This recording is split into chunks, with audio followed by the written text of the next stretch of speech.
सर्वप्रथम आयोजकांचे म्हणजे विचारवेध असोसिएशन, युवक क्रांती दल आणि महाराष्ट्र गांधी स्मारक निधी या संस्थेंना माझे आभार.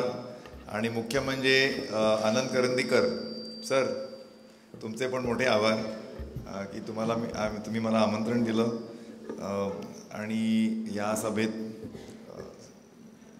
सभेचा सहभाग व्हायला मला संधी मिळाली. 4 वाजून गेलेत. मॅडमनी इकडं एवढं लंबा चौडा इंट्रोडक्शन दिल्यामुळे मला ते अपेक्षा नव्हती. पण मी तुम्हाला एक अशी विनंती करतो की या सत्रातनं जास्ती साध्य करण्याकरता आपण थोडंसं त्याला प्रश्नोत्तराचं स्वरूप ठेवूया. तुमची जर तयारी असेल तर आपण तसं करू. मी माझे काही विचार तुमच्यासमोर मांडीन एक 15-20 मिनटं, पण त्यानंतर आपण एक प्रश्नोत्तराचं संवाद साधूया. मात्र जसं तुम्ही म्हणालात, तुम्हाला एक कडक सूचना केली आहे की आपण ते चिठ्ठ्या फिरवतो तसं आपण ती प्रक्रिया नाही वापरणार. आपण एकमेकांशी बोलू. मात्र एक कडक सूचना अशी आहे की आपणास विनंती आहे की फक्त आपण प्रश्न विचारावा आणि मी त्याचं उत्तर द्यायचा प्रयत्न करीन. आणि या प्रश्नोत्तरातनं जर काही आपल्याला नवीन काही साध्य करता आलं किंवा काही नवीन विचार मांडता आले तर तो आपला प्रयत्न असेल, ते आपलं उद्देश असेल. वक्तव्य, भाषणं तुम्ही खूप बघता, खूप ऐकता, हजारो, आता यूट्यूबच्या जमान्यात तर लाखो आपण ऐकू शकतो. तर मला वाटलं की आपण सगळे एका ठिकाणी जमलेलो आहोत, 100-150 लोक आहोत. तर त्याचा मॅक्सिमम फायदा घ्यायचा असेल तर let us have a discussion, dialogue, disagreement, dissent, पण एकमेकांवर दगड फेकायचे नाही, बरोबर. तर आनंद साहेबांनी मला विषय दिला होता की लोकशाहीचे बळकटीकरण, सबळीकरण, बरोबर, स्ट्रेंथनिंग ऑफ डेमोक्रेसी. आता तुम्ही म्हणाल की मी खरं म्हणजे माझा व्यवसाय आहे अर्थशास्त्र, तर माझी मेन जबाबदारी सध्या एका विद्यापीठाचं संचालन करणे.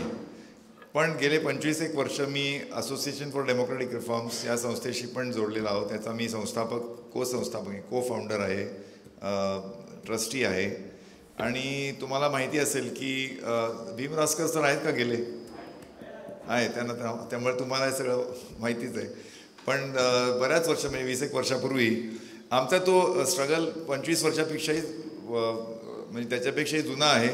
आम्ही काही कॉलेजमधले मित्रमंडळी, तुम्हाला आठवत असेल 92 साली जेव्हा दंगली झाल्या मुंबईमध्ये, 92-93 साली, त्यावेळी एक NN वोरा कमिटी रिपोर्ट निघाला होता.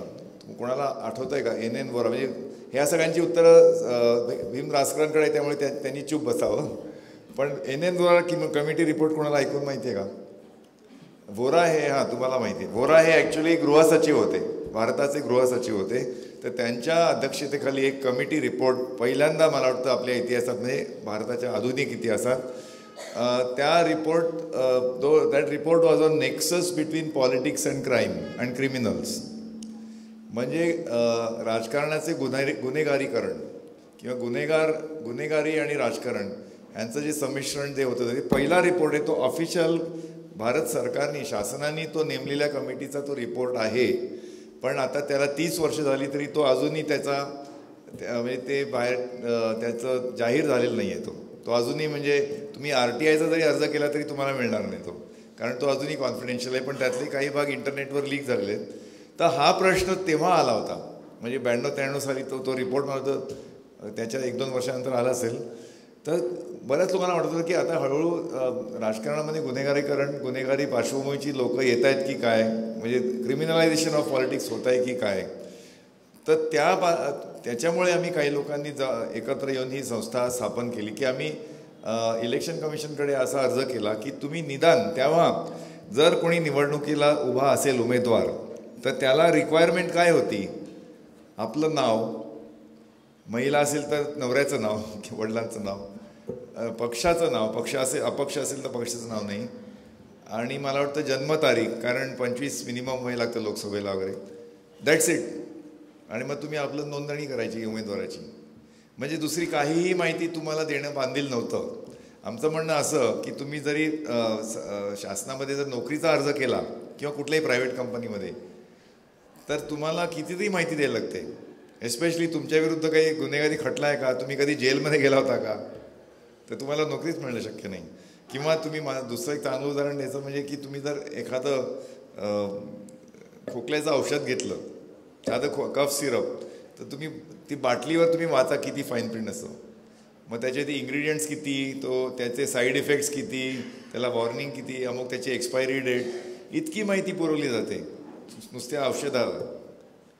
तर मग जो माणूस उमेदवार होणार आहे, जो लोकप्रतिनिधी होणार आहे आणि त्याचं पुढे म्हणजे त्याच्याबद्दल काहीही माहिती नाही, no compulsory, no mandatory. So that was the background. आणि त्या पार्श्वभूमीवर आम्ही ती निवडणूक आयोगाकडे गेलो, अर्ज केला. ते म्हणाले हे आमच्या हातात नाही आहे.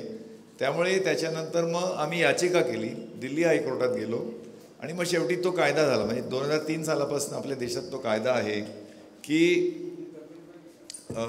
जो कोणी देशामधले निवडणुकांना उभा राहिला उमेदवार, लोकसभा असो, विधानसभा असो, राज्यसभा असो, विधान परिषद असो, आणि आता तर काही वर्षांनी नगरपालिका असो, ग्रामपंचायत असो, कुठल्याही उमेदवाराला आपली संबंध माहिती देणं आता बांधील आहे. त्यांना शपथपत्राद्वारे ती माहिती द्यावी लागते. त्याला ॲफिडेव्हिट म्हणतात. म्हणजे काय की लोकांपुढे ही माहिती, आता कोण गुंड आहे, कोण गुन्हेगार आहे, कोण गुन्हेगारी प्रवृत्तीचा आहे, लोकांना माहिती असतं असं म्हणतात की किंवा मतदारांना. पण जर ते तुम्ही बोट दाखवून असं म्हटलं तर तुमच्या विरुद्ध बेउपरूचा खटला होऊ शकतो, डिफेमेशन. पण आता काय होतं की स्वतः उमेदवार तुमच्यासमोर शपथपत्राद्वारे सांगतोय की मी अमुक मी गुन्ह्यांचा आरोपी आहे. गुन्हे जर सिद्ध झाले आणि शिक्षा झाली तर तुम्ही ऑफकोर्स डिस्क्वालिफाय होता. पण माझ्या विरुद्ध रेप केसेस आहेत, माझ्या विरुद्ध किडनॅपिंगचे केसेस आहेत, हे मी शपथ घेऊन सांगतो, असं त्या शपथपत्रात असतं. आणि त्याचे आम्ही मग संकलन करतो, वितरण करतो लोकांपर्यंत, काय म्हणतात, मतदारांपर्यंत ते पोहोचवण्याचा प्रयत्न करतो. ह्याच्यामध्ये प्रसारमाध्यमांचा आता उपयोग होतो. हे मी सांगतोय ते सगळं 20 वर्षापूर्वीचं. आता तर सगळं खूपच ते पसरलेलं आहे. आता काय झालं आहे की आता हा विषयाचा आहे की लोकशाहीचं सबळीकरण. म्हणजे सबळीकरण म्हणजे काय, तुम्ही आता लोकशाहीची व्याख्या काय वगैरे त्याच्यात आपण नको जायला, आज तेवढा वेळ नाही आहे. पण स्ट्रेंथनिंग डेमोक्रेसी म्हणजे काय, तर एक म्हणजे लोकशाहीचं एक छोटंसं घटक म्हणजे निवडणुका. लोकशाही म्हणजे निवडणुका नव्हे, पण निवडणुका त्याचा एक अविभाज्य घटक आहे की वारंवार काही महिन्यांनी काही वर्षांनी निवडणुका होतात. तर त्या निवडणुका कशा व्हाव्यात, सो इंग्लिशमध्ये म्हणायचं म्हणजे की free from fear, coercion, compulsion आणि म्हणजे फ्री अँड फेअर ज्याला म्हणतात. म्हणजे मतदारांनी आपलं जे मत व्यक्त करतात हे पण एक अभिव्यक्तीच आहे. तुम्ही जेव्हा आपलं मत टाकता, आता मला बटन दाबता, ते तुम्ही आपली एक अभिव्यक्ती, ती तुम्ही एक आपलं you are expressing your self, freedom of expression ज्याला म्हणतात, अभिव्यक्ती स्वातंत्र्य. लोकशाहीचा एक फार महत्त्वाचा घटक, in fact the most important definition of democracy is freedom of expression, अभिव्यक्ती स्वातंत्र्य. तर हा एक हे एक प्रकारचा तुम्ही जेव्हा मतं आपलं करता प्रदर्शित, ते तुम्ही जर मुक्तपणे, without any compulsion, without any काय म्हणतात इंड्युसमेंट, तुम्हाला कोणी लाच न देता जर करत असाल तर त्याला आपण म्हणतो की अशा प्रकारची जी निवडणूक आहे दॅट इज आवर एम, ते आपलं ध्येय असतं. तर त्याकरता म्हणजे एक जर सबळीकरण व्हायचं असेल तर we should have free and fair elections in the म्हणजे जेन्युइनली फ्री अँड फेअर. तर ह्याच्यामध्ये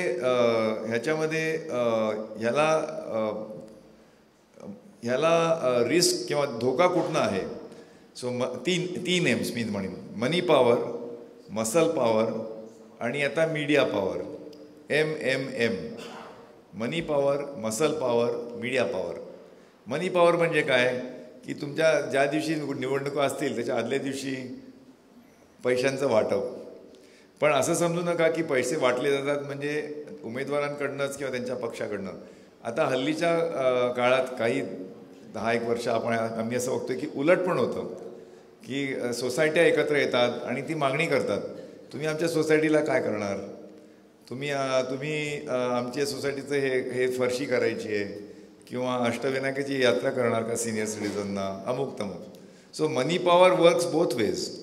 आता बरेचसे उमेदवार म्हणतात की आमचा नाईलाज आहे, आम्हाला खरं म्हणजे पैशाचं जो वाटप होत आहे ते आम्हाला करायचं नाही, पण आता मागणी मतदारांकडनं पण येते. सो जर लोकशाहीचं सबलीकरण करायचं असेल तर we have to take a pledge. जसं मगाशी रासकर सरांनी काही आपल्याकडे घोषणा आणि आपण ह्या केल्या, तसंच my vote is not for sale, मैं मेरा मत नहीं बेचूंगा. जो आपको म्हणजे my vote is not for sale, ही जी एक मानसिकता हवी. So money power is the first danger. Second is muscle power. Muscle power म्हणजे ज्याला आपण बाहुबली ज्यांचा इन्फ्लुएन्स असतो. तर मसल पॉवर पूर्वीच्या काळी ते काय म्हणतात वोटिंग बूथ कॅप्चरिंग किंवा किडनॅपिंग अमुक ते कदाचित आता बऱ्याचशा राज्यांमध्ये होत नाही, पण तरी पण मसल पॉवर जे बाहुबली असतात असं ऐकण्यात येतं की काही अशी ठिकाणं किंवा वस्ती असते की तिथे त्यांचा एक जो मुख्य म्हणजे काय मुकादम असो, गुंड किंवा काही लीडर असतो, तो दमदाटी करतो की ही मत ह्यालाच गेलं पाहिजे. तर that is the second one, money power, muscle power. आणि तिसरं मीडिया पॉवर म्हणजे काय की असं आम्ही ऐकायचो, म्हणजे आता हे किती प्रचलित आहे ते तुम्ही ठरवायचं आहे की बातम्या छापल्या जातात. तर त्यांचं पण आता आम्ही ऐकायचो की रेट कार्ड असतं तुमच्या ठराविक उमेदवाराकरता. पूर्वी काय असायचं, पेड न्यूज नावाचा प्रकार असतो की उमेदवारच पैसे देऊन बातमी छापण्याचा प्रयत्न करतो. मग आपल्या प्रतिस्पर्ध्याच्या अगेन्स्ट काहीतरी निगेटिव्ह बातमी छापण्याचा प्रयत्न, ते पण पैसे देऊन. पण आता ते त्याच्याही पलीकडे गेलेलं आहे की म्हणजे माध्यमातनं किंवा वृत्तपत्रातनं ते काही पत्रकार असो, संपादक असो, कोणी किंवा त्यांचे मालक असो, रेट कार्ड. तुमची चांगली एक बातमी छापायची असेल तर एवढा रेट, तुमच्या विरोधाच्या उमेदवाराबद्दल निगेटिव्ह बातमी छापायची असेल तर एवढा रेट, तुमच्या विरुद्ध आमच्याकडे काही निगेटिव्ह बातम्या ती न छापण्याचा रेट. आता हे सगळं झालं माध्यमातलं म्हणजे मीडिया. पण आता सोशल मीडिया पण आलेलं आहे याच्यामध्ये. ॲक्च्युली मीडिया मागे पडत आहे आणि सोशल मीडिया त्याच्या पुढे पडत आहे. म्हणजे आता सोशल मीडियावर जेवढं आपण बोलू तेवढं कमी आहे की सोशल मीडिया ते ध्रुवीकरण ज्याला म्हणतात, पोलरायझेशन. दररोज तुमच्या व्हॉट्सॲपमध्ये जे मेसेजेस येतात लाखो म्हणजे, तर त्याचा influence. So these are the 3 dangers. लोकशाहीमध्ये एक छोटासा घटक आहे निवडणुका, आणि निवडणुका जर सुधारायच्या असतील किंवा साफ ठेवायच्या असतील किंवा रिलेटिव्हली फ्री अँड फेअर ठेवायच्या असतील तर ह्या 3 डेंजर्सना आपल्याला तोंड द्यावं लागेल. Money power, muscle power, media power. Media म्हणजे not just conventional media, print और electronic, but also social media. तर ते सबलीकरणाचं ते फार एक तर ह्याला म्हणजे व्हॉट इज द आपला काय म्हणजे व्हॉट इज आवर स्टँड्स, आपला काय पवित्र असला पाहिजे. तर मनी पॉवर मी तुम्हाला सांगितलं की जर आपण गावोगावी अशी प्रतिज्ञा घेऊ शकलो की my vote is not for sale. Raskar तुम्ही सांगू शकाल की घरोघरी असं ते चिकटवतात की जर तुम्ही पैसे वाटायला येत असाल तर आमच्या घरी येऊ नका. असं तुम्हाला घरोघरी नाही, सोसायट्यांमध्ये करावं लागेल. असं जर तुम्हाला हे पटलं तर तुम्ही अजून 10 लोकांना पटवायचं, मग प्रत्येकातल्या 10तल्या लोकांनी 100 लोकांना पटवायचं. हे एक फार मोठी म्हणजे ती, पण त्याला त्याला दुसरा पर्यायच नाही. मसल पॉवरमध्ये तुम्ही जितकं धीट व्हाल, जितकं फिअरलेस व्हाल, जितकं तुम्ही म्हणजे काय म्हणतात जितकी तुम्ही एकत्र याल. So that is a continuous process. आणि मीडिया पॉवरचं काय आहे की ज्याला म्हणतात की एक प्रकारचं ऑब्जेक्टिव्ह, सायंटिफिक, रॅशनल टेम्परमेंट आपण जे करायचा प्रयत्न करतो, जो आपल्या संविधानात पण आहे, त्याला पुष्टी देणं, शिक्षणाला जास्ती बळकट करणं, अवेअरनेस बिल्डिंग, अशा टाईपचे हे सत्र. So that is the only counter to media power. I mean मीडियाचा जो इन्फ्लुएन्स आहे तो जगभर आहे. 2008 साली जेव्हा ओबामा पहिल्यांदा निवडून आले तेव्हा पहिल्यांदा फेसबुकचा जो अगदी मोठ्या प्रमाणावर त्याचा उपयोग केला गेला. त्याला पण आता 14 वर्ष नाही, त्याला 16 वर्ष झाली. त्यानंतर प्रत्येक म्हणजे जगामध्ये सगळीकडे व्हॉट्सॲपचा जो काय वापर चालला आहे, उपयोग चालला, हॅकिंग अल्गोरिझम, आता AI, नंतर फेक काय म्हणतात त्याला, फोटोशॉप, म्हणजे ज्याला आपण फोटो नुसता नाही, त्याचा ऑडिओ पण डीप फेक. तर आता म्हणजे एक ती टेक्नॉलॉजी इतकी पुढे गेली आहे, पण त्याला एकच अँटीडोट आहे, त्याला एकच म्हणजे त्याला जर त्याच्यावर अंकुश ठेवायचा असेल तर लोकांनी जागृत होणं, लोकांनी स्वतःला शिक्षित करणं, लोकांनी स्वतःला आपले डोळे उघडणं आणि keep a healthy sceptical mind. जे काही येईल ते आंधळेपणे विश्वास ठेवणं. Anyway, so these are the 3 as far as elections are concern. दुसरा विषय की आता निवडणुकांच्या पलीकडे पण आपण जरा 2 शब्द बोलूया की लोकशाहीचे सबळीकरण म्हणजे काय. की एखाद्या गेममध्ये जेव्हा फुटबॉल गेम असतो, क्रिकेट गेम असतो, एकदा तो गेम संपला किंवा फुटबॉलमध्ये कसं 90 मिनिटानंतर शिटी वाजवतो रेफरी, मग दॅट इज इट. मग त्यानंतर कोणी गोल करायचा नसतो, त्यानंतर तो गेम खेळायचा नसतो. तसंच लोकशाहीमध्ये we play by the rules, आणि त्या गेमनंतर गेम म्हणजे इलेक्शन समजा, निवडणुका, त्यानंतर जे काय त्याचा जो आउटकम येईल, तर त्यानंतर मग द गेम इज ओव्हर. मग ते त्यांची सत्ता सुरू होते, शासन सुरू होतं. तर ते जे स्पिरिट पाहिजे की we have agreed to play by the rules of the game, म्हणजे आपलं संविधान, आपली घटना, आणि त्यानंतर we have to all play our own role in functioning of the democracy. तर बरेच वेळा काय होतं, मी काय म्हणतो की हल्लीच्या काळात काय होतं आहे की निवडणुका संपल्या रे संपल्या की मग ते शासन, म्हणजे ते गव्हर्नमेंट कसं पडेल, त्याला टॉपल कसं करायचं, तो घोडेबाजार सुरू होतो. मग that is not the spirit of the referee. म्हणजे रेफरीनी ती मॅच संपवलेली आहे, आता 5 वर्ष किंवा 4 वर्ष तर आपल्याला सरकार चालवायचं आहे. तर ते आपण एक सकारात्मक किंवा कन्स्ट्रक्टिव्हली करण्यापेक्षा आता नाव how to topple the government अशी ती. So this is not the spirit of democracy. आणि याला कारण असं आहे माझ्या मते की सत्तेचं राजकारण का वाढलं. सत्तेचं म्हणजे जे पूर्वी असं समजलं जायचं की राजकारण हे आयडिओलॉजीवर चाललं पाहिजे. म्हणजे तुमची जी स्पर्धा असते, it should be competitive ideology. म्हणजे तुम्ही म्हणाल right wing, left wing, socialist किंवा अमुक कॅपिटलिस्ट. पण आता जास्ती करून राजकारण नुसतं सत्तेचं आहे. काही करून सत्ता मिळवलीच पाहिजे, बाय हुक ऑर क्रूक. आम्ही सत्तेत येणार आणि मग आम्ही समाज सुधार करणार. मग सत्ता मिळवणं फार महत्त्वाचं आहे. तर त्याला माझं असं म्हणणं आहे की त्याचं कारण असं झालेलं आहे की तो जो सत्तेचा जो प्रीमियम आहे, की तुम्ही जर लोकप्रतिनिधी झालात, नगरसेवक झालात किंवा आमदार खासदार, त्या लोकप्रतिनिधीच्या त्या सीटला इतकं सत्तेचं प्रीमियम वाढलेलं आहे. त्याला प्रीमियम म्हणतो, म्हणजे मराठीत काय म्हणतो माहिती की त्याला तो win or lose, it is such a high premium की मग काही करून ते मिळवायचं, ते बक्षीस. जर आपण ते प्रीमियमच कमी केलं की तुम्ही जर त्याला what is the solution for strengthening democracy is विकेंद्रीकरण, डिसेंट्रलायझेशन. जसं परत मी सारखा राजकारणाकडेच वळतो आहे, कारण त्यांनी या क्षेत्रात खूप काम केलं आहे. 30 वर्षापूर्वी आपण 1-2 महत्त्वाचे घटनेतले अमेंडमेंट्स, म्हणजे कॉन्स्टिट्युशनल अमेंडमेंट्स आपल्या संसदेत आपण घडवले.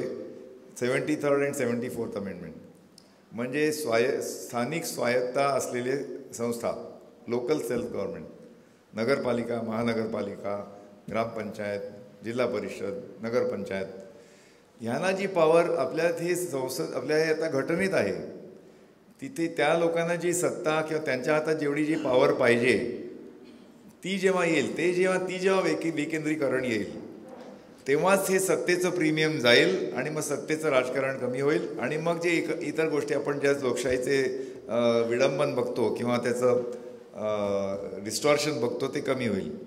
उदाहरणार्थ समजा मी ग्रामपंचायतीत राहतो आहे, माझी मुलं ग्रामपंचायतीतल्या शाळेत जातात, गावातल्या शाळेत जातात, पण शिक्षक येत नाही. शिक्षक आठवड्यातनं एकदाच येतो किंवा 10 दिवसातनं एकदा कधीतरी फिरून जातो. तर मला काय पॉवर आहे का? नाही. त्या शिक्षकाला ठणकावून काहीतरी विचारणं किंवा त्याचा रिव्ह्यू घेणं किंवा त्याला ट्रान्सफर करणं हा हक्क आणि ही पॉवर फक्त जिल्हा परिषद सोडा, तालुका सोडा, डायरेक्ट मंत्रालयात असते, एज्युकेशन डिपार्टमेंट. तुम्हाला आश्चर्य वाटेल की महाराष्ट्रामध्ये आपण एज्युकेशनवर, म्हणजे शिक्षण क्षेत्रावर, प्राथमिक ॲज वेल एज हायर, 85,000 कोटी रुपये दरवर्षी ते अर्थसंकल्पात स्पेंड करतो. 85,000 crores. म्हणजे तुम्ही जर त्याला भागलं की आपल्याकडे विद्यार्थी किती असतात, आय डोंट नो किती 35-40 लाख किती जे असतील, तर जर तुम्ही भागाकार केला तर प्रत्येक विद्यार्थ्याच्या मागे आपण 15,000 ते 18,000 रुपये खर्च करतोय. ते नुसते आपण वाटले पैसे सगळ्या पालकांना तरी बरंच आपल्या outcome will be better. So back to विकेंद्रीकरण, की आता शाळा सगळ्यात पालकांना काय असतं की आपल्या मुलाचं शिक्षण चांगलं व्हावं, आपली शाळा चांगली चालावी, पण त्या शाळेच्या गव्हर्नन्समध्ये ती शाळा कशी चालवावी त्यांच्या हातात काही हक्क नसतात, त्यांच्या हातात काही पॉवर नसते त्यांच्या, म्हणजे सो ते सत्तेचं जे विकेंद्रीकरण आहे, पॉवर डिसेंट्रलायझेशन, हे ह्याच्यातच म्हणजे स्थानिक राज्य संस्थांमध्ये जेव्हा ती खरी पॉवर येईल. आणि हे सगळं झालेलं आहे, म्हणजे आपल्या घटनेच्या अमेंडमेंटमध्ये सगळं झालेलं आहे, व्यवस्थित मांडलेलं आहे. पण अजूनही 30 वर्ष झाली तरी निवडणुका होतात, महिला पंचायतमध्ये यायला लागल्यात, सरपंच व्हायला लागलेत, रोजगार हमीचा पैसा ग्रामपंचायतीनं वाटला जातो, 6,000 रुपये ते म्हणाले तसं PM किसान वाटला जातो.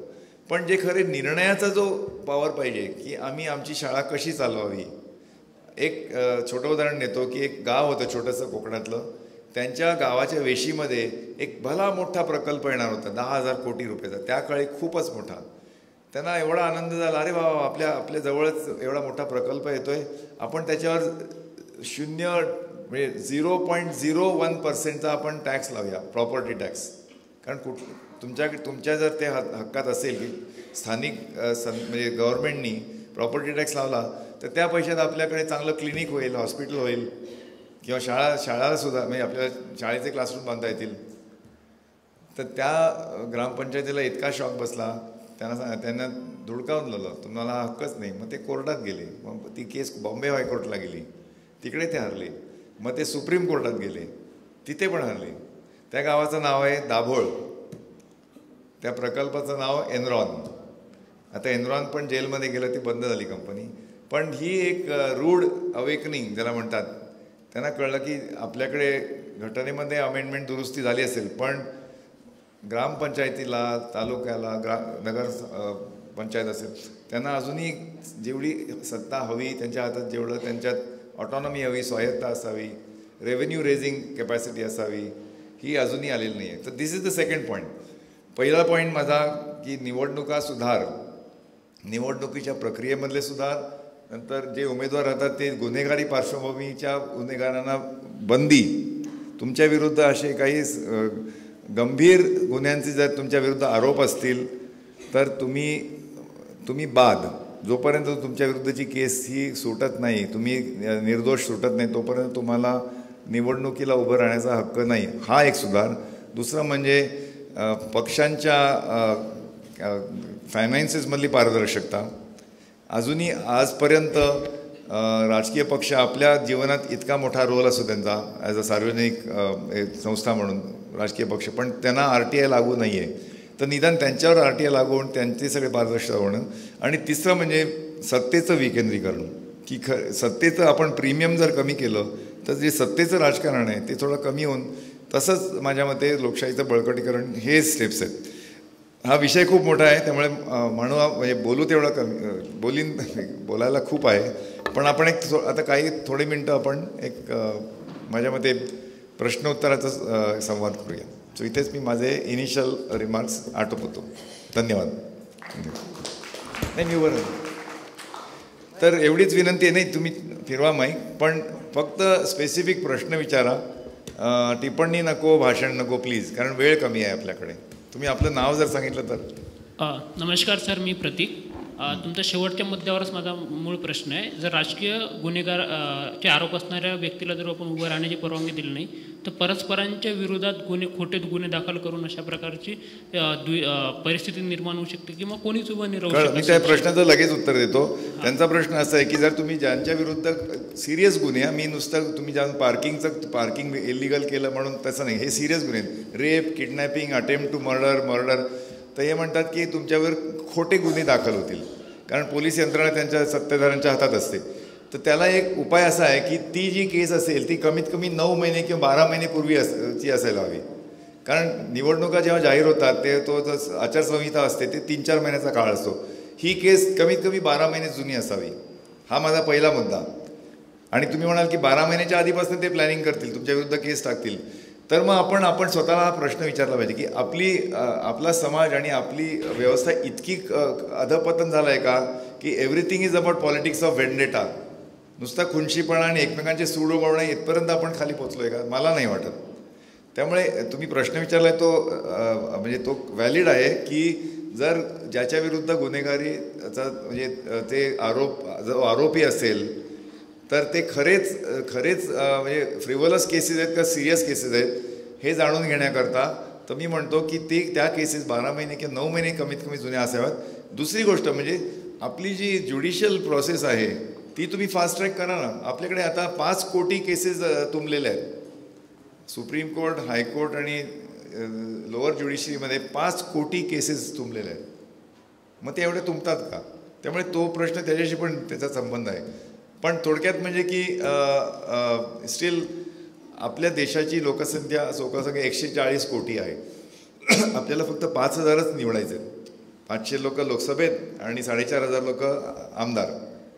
इतका देश हा दरिद्री आहे का की 5,000 क्लीन रेकॉर्डवाले सापडणे अशक्य झालेलं आहे? मला नाही वाटत. त्यामुळे एखादा जर तुम्ही म्हणताय की चुकून जो त्याच्याविरुद्ध आरोपी केसेस आहेत, गुन्हेगारी केसेस, आणि बिचारा अडकला गेला, त्याला निवडणुकीला उभं राहता नाही आलं, तर त्या माणसाला मी सांगेन बाबा रे तू प्लीज 5 वर्ष थांब, थोडा पेशंट राहा, पुढच्या इलेक्शनमध्ये आपलं नाव क्लिअर कर. बोला. माझा प्रश्न पक्षांतर बंदी कायद्याच्या संदर्भात आहे. Anti defection law. हां, आणि सध्याची जी परिस्थिती आहे त्या कायद्याचे म्हणजे किती म्हणजे त्याचा दुरुपयोग झालेला आहे. घोडेबाजार होतो. घोडेबाजार आणि एकदम पक्षाच म्हणजे तर त्याच्यात समाप्त प्रश्न कळला मला. तर त्याला उत्तर असं आहे की मी या विषयाचा तज्ज्ञ नाही, कारण हा कॉन्स्टिट्युशनल इश्यू आहे. फक्त एक आपण लक्षात घ्यावं की व्हिप सिस्टीम जी असते, व्हिप त्याला आपण म्हणतो ना की सगळ्या पक्षातल्या सगळ्या यांनी एकच मत द्यावं, ती whip system is only suppose to be for money bill. म्हणजे जर अर्थसंकल्प पास करायचा असेल तर ती व्हिप सिस्टीम लागू होते. पण नाहीतर प्रत्येक लोकप्रतिनिधी ह्यांनी आपली सद्विवेक बुद्धी वापरून ते आपलं मत दिलं पाहिजे. ते व्हिप सिस्टीम जर तुम्ही रिपेअर केली आणि मग अँटी डिफेक्शन लॉकडे वळलात तर मला वाटतं जास्ती इफेक्टिव्ह राहील. एक लक्षात घ्या, आपण इथे उभे राहतो निवडणुकीला तेव्हा आपण एका पक्षातर्फे, मी भाजप किंवा काँग्रेसचा उमेदवार असतो. जेव्हा निवडणुका संपतात आणि जो जिंकतो किंवा जी व्यक्ती जिंकते ती त्या पक्षातर्फे राहत नाही, ती लोकप्रतिनिधी होते. म्हणजे संबंध मतदारसंघात तुम्ही सगळ्या लोकांचं तुम्ही प्रतिनिधित्व करता. नंतर ती व्यक्ती जेव्हा संसदेत जाते किंवा लोकसभेत जाते किंवा विधानसभेत जाते तेव्हा यू आर नो लॉंगर लोकप्रतिनिधी ऑफ कसबा पेठ किंवा सासवड, तुम्ही त्या सभेचे सदस्य झाला. त्यामुळे ना then you become really people's representative. ही जी मानसिकता पाहिजे की once I get elected I represent the people not the party. आणि once I am in the chamber, once I am in the legislature, then I represent not just my मतदारसंघ, not just my constituency, but the entire people of Maharashtra. ही मानसिकता आत रुतवली पाहिजे.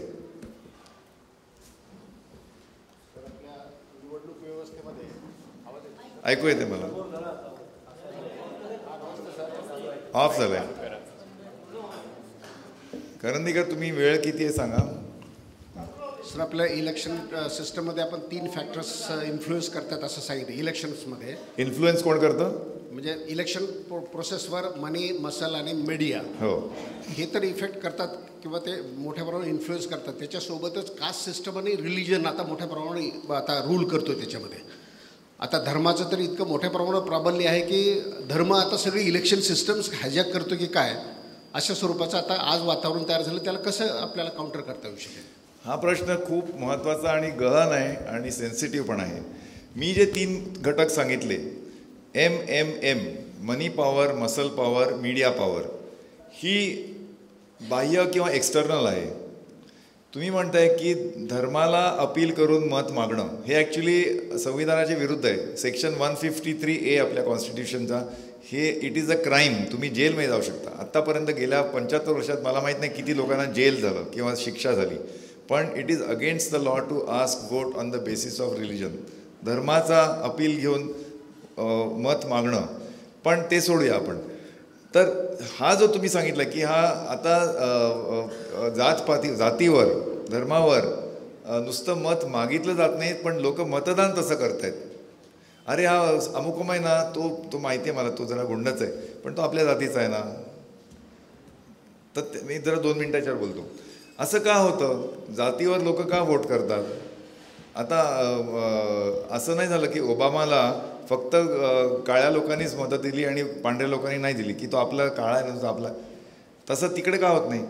त्याचं कारण असं की आम जनतेला, असं माझं म्हणणं आहे, मी म्हणजे ही नुसती मी एक प्रामाणिक मत सांगतोय, मी माझं कदाचित चूक असेल, खूप चुकत असेल मी, की जे यंत्रणेवर जो विश्वास पाहिजे, भरोसा पाहिजे, की आपण एखादी कंप्लेंट केली पोलीस चौकीत, किंवा आपण म्युन्सिपाल्टीत काही कंप्लेंट केली, किंवा कुठे काही पाणीपट्टी नाही भरली, टॅक्स नाही झाला, किंवा ट्रॅफिकचा प्रॉब्लेम असला, तर कुठेतरी ती यंत्रणा चालेल आणि त्याचा सोल्युशन आपल्याला मिळेल.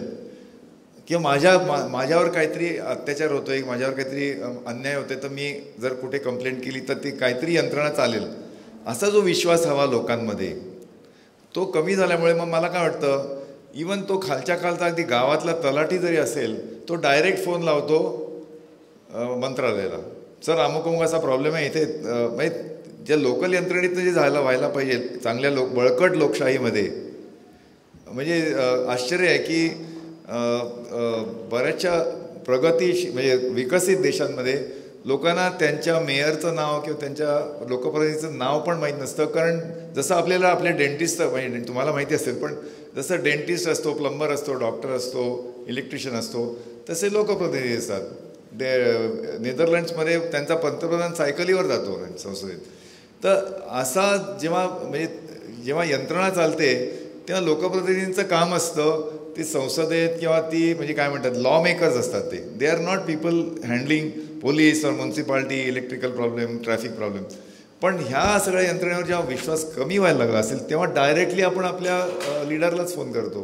मग तो आपल्या जातीतला असं तर बरं, असं झालेलं. पण तरी पण मी त्याचं समर्थन करत नाही आहे की हा जो एमच्या पलीकडचा तुम्ही जो प्रॉब्लेम सांगितला आहे, ह्याच्यामध्ये बाह्य विषय पण आहे, पण कुठेतरी अंतर्गत पण आहे. प्रत्येक मतदारांनी आपल्याला म्हणजे त्याच्या सत्सद्विवेकतेला विचारलं पाहिजे की तुम्ही व्यक्ती बघा, पक्ष बघू नका. मी तर म्हणेन व्यक्ती बघा, पक्ष बघू नका. तुम्ही व्यक्तीचं कार्य बघा, त्याची जात बघू नका. हे सगळं आयडियल वाटत असेल तुम्हाला, हे म्हणजे फारच हा माणूस अजाण दिसतो, पण ॲक्च्युली जेव्हा सबळीकरण होईल आपल्या लोकशाहीचं, जेव्हा खरंच लोकांची मानसिकता, एज्युकेशन लेवल, आणि असे देश आहेत जगामध्ये, असं समजू नका की सगळीकडे लोकशाहीची यंत्रणा आपल्या भारतासारखीच आहे. एक देश असा आहे, त्याचं नाव मी तुम्हाला सांगतो 1 मिनिटात. त्या देशामध्ये 2 वर्ष सरकार चाललं नाही, 2 वर्ष शासन नव्हतं. कारण का? म्हणजे सरकार नव्हतं. कारण का? डेडलॉक झाला. पार्लमेंटमध्ये मेजॉरिटी होऊ शकली नाही. पार्लमेंटच्या स्पीकरनी किंवा प्रेसिडेंटनी जेव्हा पार्टीला बोलवलं, ते आपलं मेजॉरिटी दाखवू शकली नाही, पण दुसरी पार्टी. मग ते असं होतं 2 वर्ष सरकारच नव्हतं. जसं आता पुणे महानगरपालिकेमध्ये प्रशासन नाही, फक्त हे चालवत आहेत, म्हणजे तसा हा देश 2 वर्ष होता. आणि त्या 2 वर्षामध्ये लोकांना कळलं पण नाही. त्या देशाचं GDP रेट जास्ती गतीने वाढला, त्यांचे एक्सपोर्ट्स वाढले. हा कुठला देश असेल? तुम्ही म्हणाल अफगाणिस्तान, कारण तिथे तर तिथे मी अमेरिकाच चालवत होतो. पण अफगाणिस्तानबद्दल अफगाणिस्तानचा मी हे करत नाही आहे रेफर. हा देश कुठला असेल? ओळखा भाऊ. आत्ता हल्लीच झालं 10 वर्षापूर्वी. त्या देशाचं नाव बेल्जियम, कारण तिथे फ्रेंच स्पीकिंग आहे आणि इंग्लिश डच स्पीकिंग. छोटा देश आहे. युरोपियन युनियनची ती राजधानी आहे ब्रसेल्स. पण ह्या लँग्वेज इश्यूवरनं, भाषेवरनं इतका तंटा झाला की ते शेवटी ते मेजॉरिटी गव्हर्नमेंट होताच नाही आलं आणि कोअलिशन गव्हर्नमेंट नाही झालं. पण काहीही फरक झाला नाही, पडला नाही. आश्चर्य आहे. तर जातीवर फक्त व्यक्तीला मतं देणं म्हणजे एक प्रकारचा आपण आपल्या यंत्रणेत आणि प्रक्रियेत कमी भरोसा आहे, विश्वास कमी असल्यामुळे आपण जातीकडे बघतो, असं माझं. इलेक्शनमध्ये धर्माच्या वापराच्या बाबतीमध्ये इलेक्शन कमिशन आणि सुप्रीम कोर्ट, हायकोर्ट हे चूक करतात. हां, तो हा दुसरा ह्याचा एक पटकन उत्तर देतो की तुमचा पहिला प्रश्न होता की ह्या तिन्ही एमच्या पलीकडे ही जी आपल्या पुढे एक समस्या आहे किंवा चॅलेंज आहे ते कसं करावं. तर माझ्या मते ती बाह्यपणे आणि अंतर्गतपणे, आणि त्याला मग आळा ही इलेक्शन कमिशन का नाही करत. तर माझ्या मते ह्या सगळ्या संस्था थोड्याशा दुर्बल झालेल्या आहेत. एक असा काळ होता की military, reserve bank of India, निवडणूक आयोग आणि सुप्रीम कोर्ट या संस्थेंवर लोकांचा खूप विश्वास होता. तो पण विश्वास आता जरा डळमळीत झालेला आहे. त्यामुळे सबळीकरण या लोकशाहीचं करायचं असेल, या ज्या संस्था असतात ज्या स्वायत्त असायला पाहिजेत त्यांची स्वायत्ता आपण प्रोटेक्ट केली पाहिजे, ती भक्कम केली पाहिजे आणि त्यांच्या स्वायत्तेला बिलकुल गदा जाता कामा नये, तडा जाता कामा नये. हे आता अनफॉर्च्युनेटली थोडं त्याचं ते दुबळे व्हायला लागले. त्यामुळे it is related to same question. Madam तुम्ही विचार. हॅलो, माझं नाव प्रवीण. तुम्ही शेवटाकडे येताना राजकीय पक्षांना मिळणाऱ्या देणग्यांबद्दलचा उल्लेख केला होता. मला नक्की माहीत नाही, पण बरेच राजकीय पक्ष त्याबद्दल काही बोलताना दिसत नाहीत. कुणाकडून कशा स्वरूपात किती आणि कधी देणगी मिळाली, तर त्याकडे कसं बघावं. नाही, प्रश्न काय सॉरी, राजकीय पक्ष म्हणजे राजकीय पक्षांना मिळणाऱ्या देणग्यांचा उल्लेख केला होता ना तुम्ही, तर मग मला त्याबद्दल नक्की माहीत नाही, पण बरेच राजकीय पक्ष कसा उल्लेख देणगी राजकीय पक्षांना, हो, त्याच्याबद्दल काहीही पारदर्शकता नाही आहे की पैसे कसे उभे करतात आणि किती उभे करतात. आपल्याला फक्त अनुमान लावता येईल की गेल्या लोकसभेच्या निवडणुकीमध्ये असं अनुमान केलं जातं की 70,000 कोटी रुपये खर्च झाले. पण जर निवडणूक आयोगाचे सगळे अकाउंट्स बघितले, कारण त्यांना अकाउंट्स ते सबमिट करणं कंपल्सरी असतं, तर हार्डली त्याचे 1 किंवा 1/5 पण नाही आहेत. त्यामुळे हा पैसा कुठून आला, कोणी खर्च केला ह्याचं अकाउंटिंग नाही. जोपर्यंत ते पारदर्शक, असं म्हणतात की अमेरिकेतले इलेक्शन खूप महाग असतात, पण तिकडे प्रत्येक डॉलर तो अकाउंटेड असतो. तो कुठून आला आणि कोणी खर्च केला त्याच्याबद्दल अकाउंटिंग असतं. आता तिकडे काय परिस्थिती बदलली असली तर मला माहिती, पण आपल्या इकडे पारदर्शकता नाही.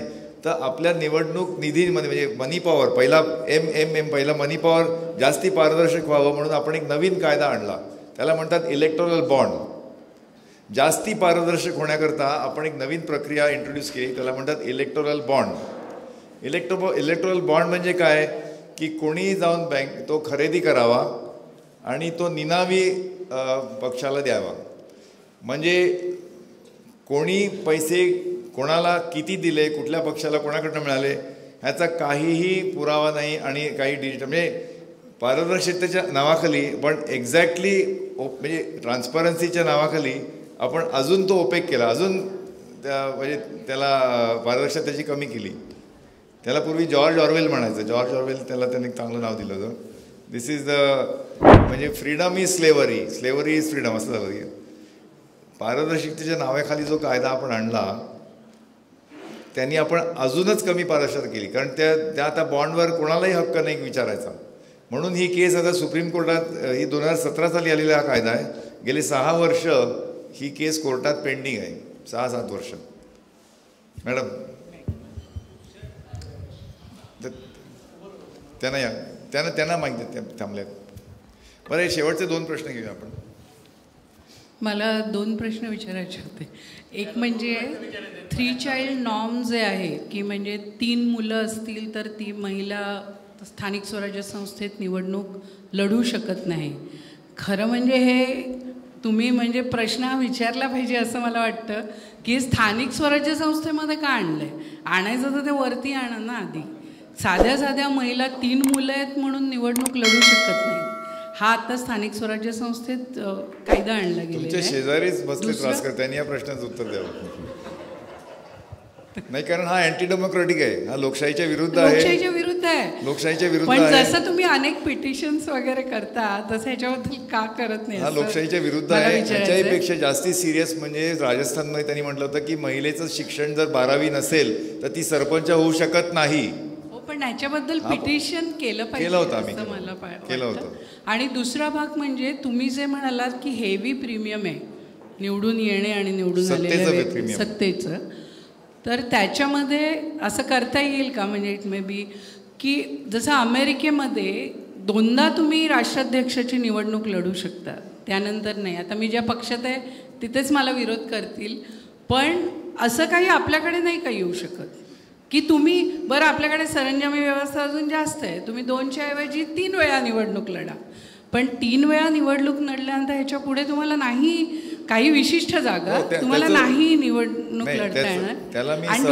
त्याला मी सहमत आहे, पण एक सांगतो त्याच्यापेक्षाही जास्त जहाल उपाय आपल्याकडे ऑलरेडी आहेत.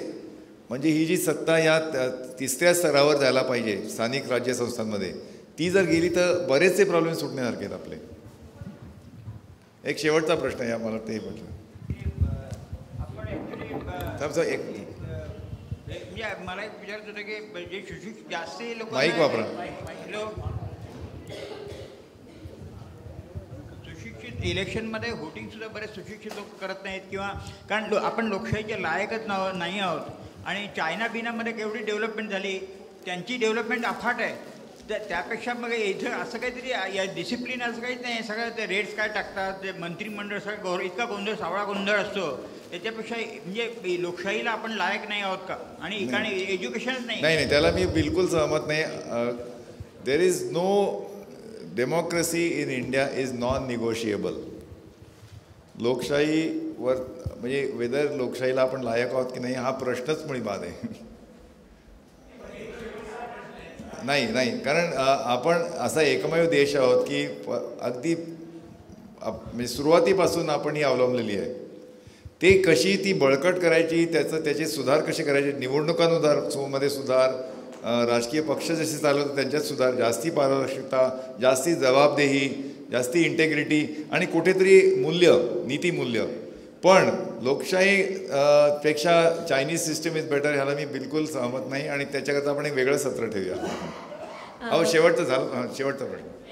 मला फक्त छोटंसंच तुमचं मत विचारायचं आहे. मला असं वाटतं की तुमचा भविष्यावर विश्वास नसावा, पण 24 सालच्या निवडणुकीआधी तुमच्या पिटिशनवर निकाल देईल का सुप्रीम कोर्ट? नाही, मी करंदीकरांना सांगितलं होतं की मला वाटलं हे इकडे जे सगळं चर्चासत्र आहे ते तात्विक लेवलवर आहे, पण इथे राजकारणावर आधारित अशी भाषणं लोक करतील अशी माझी अपेक्षा नव्हती. त्यामुळे मी ते या पक्षाकरता किंवा त्या पक्षाकरता सांगण्याकरता आलेलं नाही. मी काय भाकीत किंवा I am not here to predict की इलेक्शनचं काय रिझल्ट येईल. तो माझा विषय पण नाही, त्याच्यात मला बिलकुल काही म्हणजे एक्सपर्टीज पण नाही आहे. पण मला असं वाटतं की we have to believe in the process. कोणी का असे ना, मी तुम्हाला बेल्जियमचं आता उदाहरण दिलं ना, आपण अशी का नाही लोकशाही ठेवत की कोणी का असे ना. हे बघा आता तुम्ही कुठल्या हॉस्पिटलमध्ये जाता माहीत नाही, वेळोवेळी त्यांचे ट्रान्सफर होत असतात. कोणी कार्डियक सर्जन नंतर येतो, नवीन येतो, खोकल्याचा डॉक्टर येतो. आपल्याला चांगला डॉक्टर पाहिजे, मग तो याच जातीचा पाहिजे. आणि मग तोच असं म्हणूनच मी म्हणतोय की कोणीही चालवावं शासन, कुठल्याही पार्टीने यावं, पण त्यांचे ते काय बेसिक जे मुद्दे आहेत, बेसिक जी तत्त्व आहेत, जे लोकशाहीच्या बळकटीने करण्याकरता लागतात, त्या तत्वांवर चालवावं. लेट राजकारण बी लिटल बिट बोरिंग.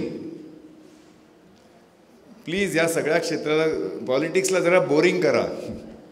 आपल्याकडे म्हणजे असा एकच देश असेल की पहिल्या पानावर, दुसऱ्या पानावर, 17व्या पानावर, 18 हे सगळं राजकारणच चालू असतं. प्रत्येक पानावर नुसते पॉलिटिकलच न्यूज असते. So let us make politics boring, little bit boring. Karandikar sir मला तिकडे दरडावून ते डोळा दाखवतात. शेवटचा प्रश्न. मला एक शेवटचा महत्त्वाचा प्रश्न असा विचारायचा आहे की तुमचा ज्या वेळेला परिचय करून दिला त्यावेळेला तुमच्याकडे मी अर्थशास्त्रज्ञ म्हणून पाहिलं, आणि आत्ताच्या तुमच्या सगळ्या भाषणामध्ये लोकशाही आणि आत्ताचं अर्थकारण याच्याविषयी तुमची काही टिप्पणी किंवा काही विचार ऐकायला मिळतील असं मला वाटलं होतं. पण तुम्ही एंटायरली राजकीय सूर धरले. सरांनी मला विषय दिला होता म्हणून त्या विषयावर बोललो. ठीक आहे, सरांनी विषय दिलेला आहे हा मला माहिती नाही आहे, मी श्रोता आहे. सरांनी विषय दिला आणि तुम्ही बोलायचं हा तो छापील प्रोग्राम आहे. एक मिनिट, मान्य आहे. पण मग तुम्ही हा जो परिचय दिला त्यामुळं माझी जी अपेक्षा होती की तुम्ही अर्थशास्त्राबद्दल काही बोलाल, त्याला सुरुंग लागलेला आहे. मला प्रश्न काही विचारायचा नाही, पण माझा हा टीकेचा सूर आहे तेवढा लक्षात तुम्ही आणि करंदीकर दोघांनी घ्यावा.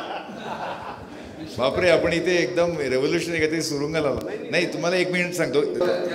त्यांचा प्रश्न असा आहे की नोटबंदी जी झाली 2016 साली 8 नोव्हेंबरला 2 मोठ्या गोष्टी झाल्या.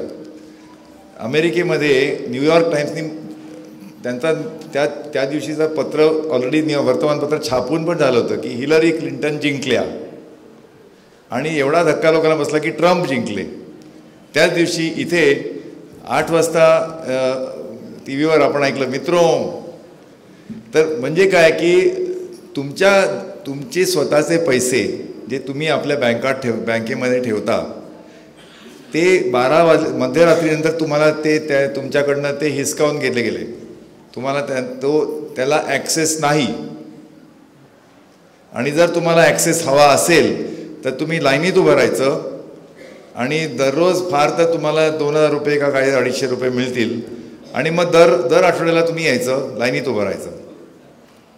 हे जे काय म्हणतात, हे जे डिसिजन गेलं ह्याच्यात रिझर्व्ह बँकेच्या गव्हर्नरला पण माहीत नव्हतं. इट सीम्स अजूनही तो एक मिस्ट्री आहे. देशाच्या वित्त मंत्र्याला माहिती नव्हतं. Finance minister mister Jaitley sed privately की मी त्या लूपमध्ये नव्हतो. कॅबिनेटनी रेझोल्युशन केलं नव्हतं. सगळ्या पब्लिक सेक्टर बँकांचे जे चीफ चेअरमन होते त्यांना रिझर्व्ह बँकेमध्ये 7:30 वाजता बोलवलं गेलं मीटिंग करता तातडीने. मग सगळ्यांना एका दुसऱ्या खोलीत नेलं आणि तिथे TV स्क्रीन होता. त्यांना पहिल्यांदा तेव्हा कळलं. So the way this decision was taken was completely full of mystery and intrigue, and therefore what was the rational logic motivation. तर त्या भाषणामध्ये तुम्हाला जर आठवत असेल, त्याला 8 वर्ष झाली, 8 नोव्हेंबरला रात्री 8 वाजता, की काळ्या पैशावर आपण धाड घालतोय. की कित्येक लोकांकडे इतके आपल्या देशातलं मी जवळजवळ 15.5 लाख कोटी का 16 लाख कोटी रुपयांना मी निश्चलनीकरण करतोय त्याचं. आणि ह्याच्यामध्ये माझा असा अंदाज आहे की निदान 3 ते 3.5 लाख कोटी रुपये लोकांच्या घरी आहेत किंवा कुठे कुठे दडलेले आहेत. ते आपल्याला त्यांना बँकेत परत येता येणार नाही, कारण त्याचं एक्सप्लेनेशन देता येणार नाही. ते सगळे हडप होतील आणि त्यांचं चांगलं खच्चीकरण होईल. याची पार्श्वभूमी अशी की CBI आणि इन्कम टॅक्स आणि ED यांच्या रेटचा सगळा डेटा गव्हर्नमेंटकडे होता की ते जिथे जिथे काळ्या पैशांवर छापे झाले त्यांच्या स्वतःच्या डेटामध्ये असं दिसलं की 92% जी संपत्ती ही कॉन्फिस्केट झाली, 92% of it was not in the form of cash. Either सोनं किंवा बेनामी लँड, फॉरेन बँकचे Swiss bank accounts. Cash was only 8%. हे सरकारला स्वतःला माहिती होतं की कॅशमध्ये कोणीही काळा पैसा ठेवत नाही फारसा. तरी पण पहिलं लॉजिक दिलं गेलं, motivation logic or rational was black money destruction. मग काही दिवसांनी कळलं मग नाही, ब्लॅक मनी नाही बुवा, आपल्याला डिजिटल इकॉनॉमीकडे जायचं आहे, आपल्याला कॅशलेस इकॉनॉमी करायची आहे, आपल्याला फिनटेक करायचं आहे.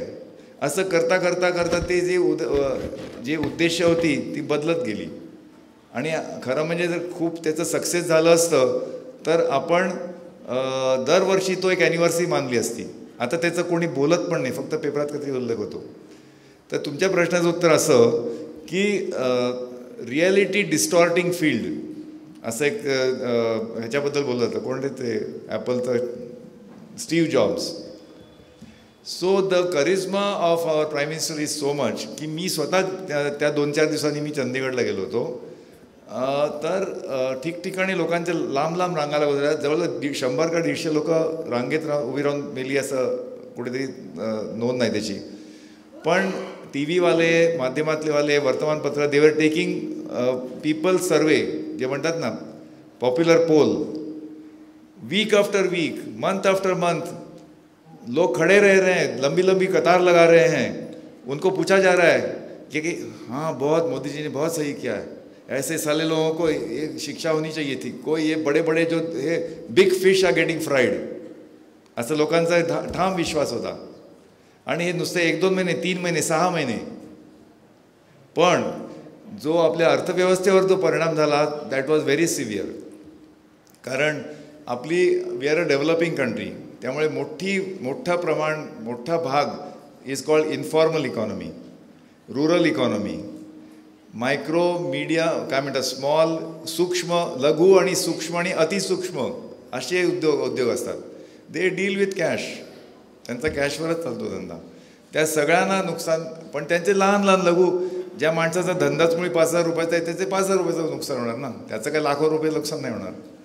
पण त्यांचं ते त्यांचं जे जीवकोपार्जन म्हणजे त्यांची जी लाईव्हलीहूड आहे दॅट गॉट डिस्ट्रॉईड.